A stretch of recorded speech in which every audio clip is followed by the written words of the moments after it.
Question de politique reçoit cette semaine le maire LR du 1er et 7e arrondissement de Marseille, Sabine Bernasconi.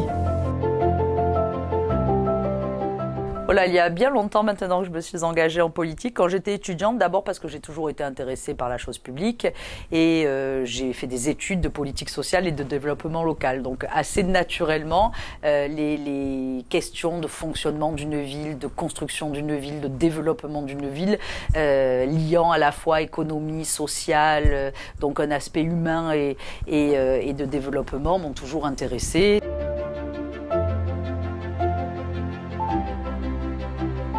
C'est le développement du centre-ville. C'est un dossier qui dépasse bien largement les frontières de la mairie de secteur, mais qui porte une nouvelle ambition pour Marseille, une nouvelle image de la ville et un nouveau rayonnement pour cette ville qui voit son centre-ville renouer avec son identité culturelle, avec son patrimoine, avec la valorisation de son histoire aussi. Et c'est vrai qu'après une période de travaux qui a été un peu lourde aussi à supporter. Aujourd'hui, c'est la période de renouveau. Donc, il y a ces forces qui sont ancrées, qui ont survécu à la période des travaux. Mais il y a aussi, il faut le voir, des nouvelles tendances qui font que notre centre-ville aujourd'hui peut avoir l'ambition de se hisser au niveau des standards internationaux. C'est de plus en plus d'espaces de coworking qui viennent s'installer. C'est des lieux qui mélangent la culture, ce qu'on appelle les tiers-lieux, donc des lieux qui mélangent la culture, le numérique et l'économie, l'entrepreneuriat. C'est des tendances comme très précurseurs, comme les habitants qui s'investissent dans le retour de la nature en ville avec des bons comportements comme le compostage, le tri sélectif. Donc il y a quand même un esprit très écolo dans notre centre-ville de Marseille. Les travaux, enfin, vont commencer au mois de juin.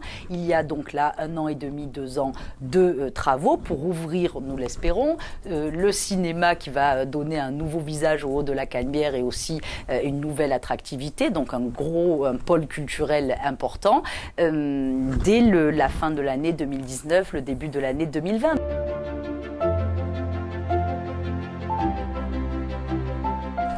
Le quartier des grossistes que l'on trouve de façon historique dans le centre-ville de Marseille, c'est le côté tapis vert, enfin tout l'arrière de Belzins. Ce quartier vit une menace aujourd'hui parce qu'il y a beaucoup de commerçants qui sont des commerçants chinois et qui peuvent être tentés pour aller s'installer dans le MIF 68. Mais nous avons beaucoup travaillé avec ces commerçants, l'ensemble d'ailleurs, pas que les commerçants chinois, mais l'ensemble des commerçants du centre-ville, et ils ont demandé une meilleure fonctionnalité pour les livraisons, pour la circulation, pour le stationnement. Nous travaillons avec eux, avec les services de Jean-Luc Ricard d'ailleurs, pour leur apporter une meilleure fonctionnalité d'ensemble et leur donner aussi des raisons de rester en centre-ville. Parmi les arguments que nous leur donnons pour leur donner envie de rester en centre-ville, il y a la fonctionnalité, mais il y a aussi cette nouvelle identité d'un quartier qui aujourd'hui est fortement ancré dans un art de vivre plutôt asiatique, chinois, et nous avons considéré que c'était une force de mettre en valeur ce qui existe déjà, comme dans d'autres grandes villes internationales, et c'est vrai que c'est l'idée du Chinatown est venu de cet esprit, de ce constat-là. Il y a déjà beaucoup de Chinois qui œuvrent dans le quartier des grossistes et nous travaillons avec eux à la création d'une maison de la culture de la Chine sur le secteur, à développer d'autres types de magasins que les grossistes pour créer une émulation et au contraire ne pas voir un quartier se vider, ce qui est le risque actuellement, mais au contraire reprendre un nouvel essor. Tout ça pourra être d'abord consolidé, c'est la première étape, et puis ensuite valorisé d'ici 2 ans, on va dire.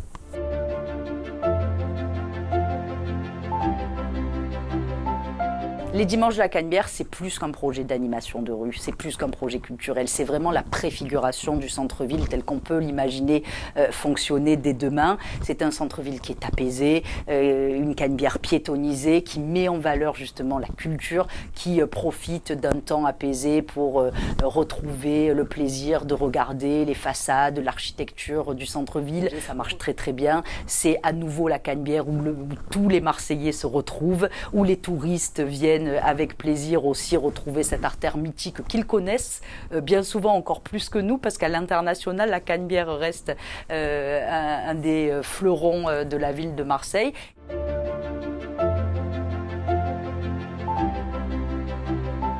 Oui, les dimanches de la Canebière sont la première pierre d'une piétonisation et de la Canebière et du centre-ville. Alors bien évidemment, pas tout le centre-ville, pas toutes les rues. Il y a des moments symboliques comme la Canebière, mais tout ça doit se faire peut-être par îlot. Il y a un travail de la métropole aujourd'hui qui est engagé, métropole, RTM, pour rendre le centre-ville plus agréable.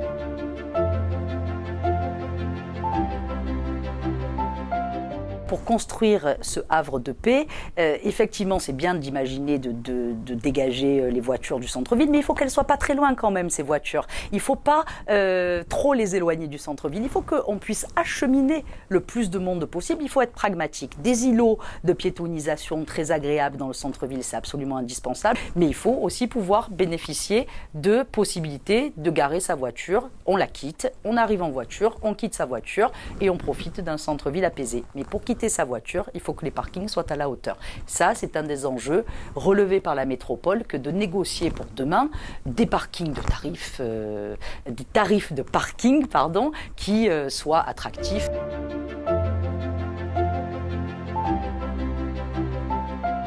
La zone touristique, elle se développe tout le long de la plage jusqu'au Prado. Moi, je ne pense pas que ce soit concurrent du centre-ville si on avance avec des fonctionnalités territoriales qui sont complémentaires. Ça, c'est très important. Le Prado ne doit pas être concurrent du centre-ville, qui ne doit pas être le centre-ville considéré comme un centre commercial ou en concurrence avec les terrasses du port. Il faut que tous ces territoires valorisent leur potentiel. Ce qui me gêne, c'est le timing. Je pense qu'aujourd'hui, le centre-ville vit un renouveau et on peut attendre un peu avant d'ouvrir le dimanche ailleurs.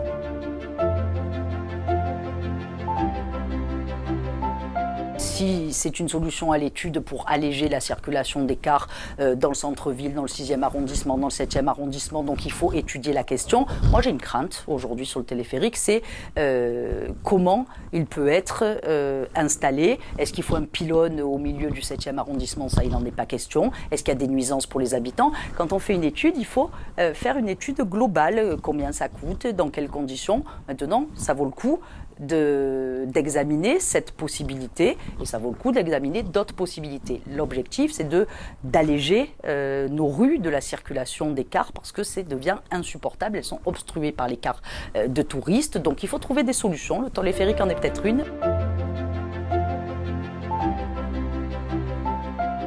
Magnifique projet, c'est un projet d'hôtel qui va bien évidemment permettre la rénovation d'un patrimoine qui est magnifique. C'est plus de 10 millions d'euros qui vont être engagés. Personne aujourd'hui n'a les moyens de créer une Villa Médicis. On peut aussi mentir à tout le monde, mais moi, c'est pas ma nature. Aujourd'hui, comme l'Intercontinental, c'est de l'argent privé. C'est normal que l'argent privé soit investi dans un lieu où il y a un fort, qui présente un fort potentiel économique, c'est-à-dire ils vont gagner de l'argent, certainement, et nous allons gagner des emplois si économiquement ce projet est tout à fait viable. Ce que nous souhaitons, que le patrimoine est rénové. La ville de Marseille ne se départit pas de son patrimoine parce que c'est une concession pour 30 ans dans un premier temps. Donc vous voyez bien que c'est l'argent privé qui va rénover quelque chose qui appartient toujours au public, à la ville de Marseille. Donc c'est plutôt intéressant comme contrat pour la ville de Marseille. Et surtout, le jardin restera public. Voilà, il n'y aura aucune prise de ce jardin par l'hôtel, au contraire. Et on pourra, si on veut aller boire un café dans cet hôtel, ça sera ouvert, évidemment, comme à l'Intercontinental. Donc écoutez, je crois maintenant qu'il faut arrêter les polémiques sur la Villa Valmer.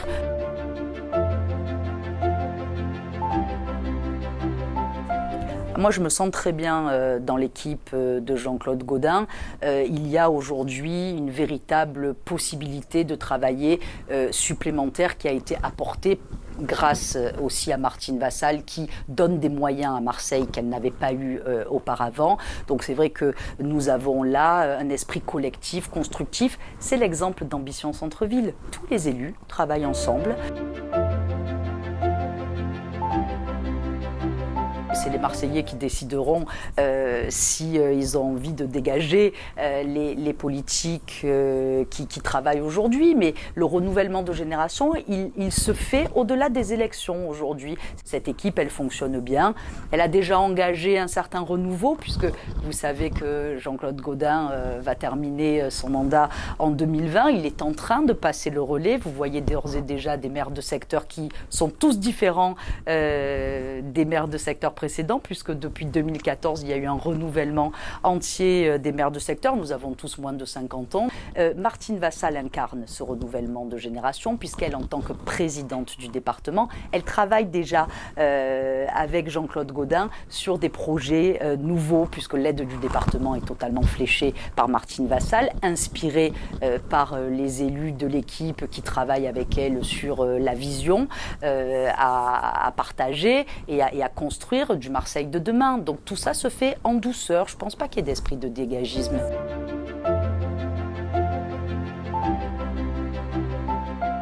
Martine Vassal va se présenter à la métropole. Alors après, nous ne connaissons pas les règles des élections, donc oui, elle est la bonne candidate pour la métropole, bien sûr.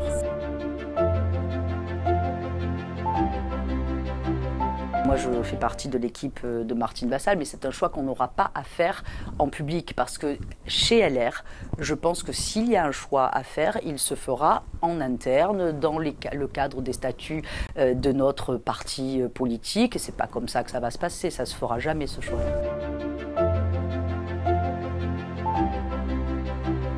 Je suis très proche de Bruno Le Maire, tout le monde le sait. Aujourd'hui, Bruno Le Maire a rejoint En Marche. Il est un ministre du gouvernement qui est apprécié, je pense. Mais pour autant, ma famille politique, c'est LR. Moi, je fais partie aujourd'hui d'un parti politique qui a traversé l'histoire, qui a une force c'est son ancrage à la fois dans l'histoire, à la fois dans les territoires, qui bénéficie d'une organisation territoriale avec des militants avec lesquels on travaille depuis des années. Vous voyez le terme de famille politique, c'est ça LR. Alors il y a des hauts et des bas. Moi, chez LR, je suis plutôt tendance Pécresse que tendance Wauquiez. Pour autant, on fait tous partie de la même équipe.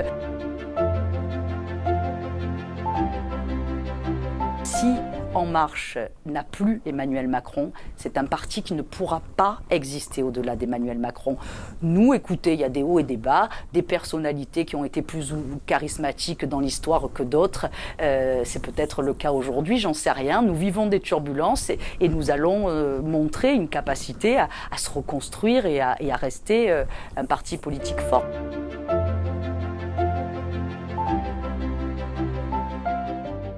Oui, je serai candidate à ma propre succession. Bien sûr, dans 2 ans, je présenterai un nouveau projet pour le centre-ville, pour le 7e arrondissement, dans la continuité du travail que nous avons entrepris et dans la dynamique qui est celle sur laquelle nous sommes engagés aujourd'hui.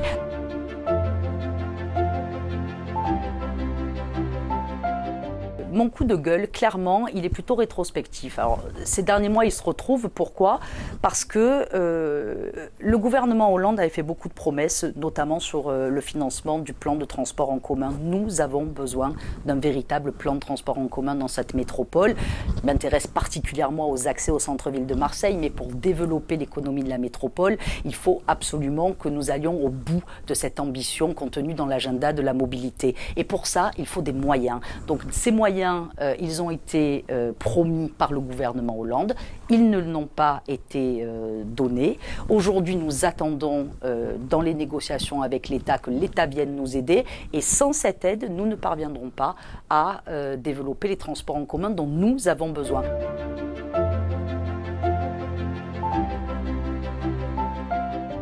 Je vais peut-être vous paraître un peu chauvine, je ne sais pas, mais au-delà de Marseille, mon coup de cœur, c'est vraiment les Marseillais qui portent des projets. Je reçois chaque semaine des Marseillais qui viennent me présenter des projets pleins de créativité. Et ces projets, ils sont vraiment empreints d'une conviction que cette ville est en train d'évoluer, que la ville est belle, qu'elle a du potentiel et qu'il y a une véritable richesse économique et une richesse humaine. C'est ça mon coup de cœur, vraiment, les Marseillais qui portent des projets.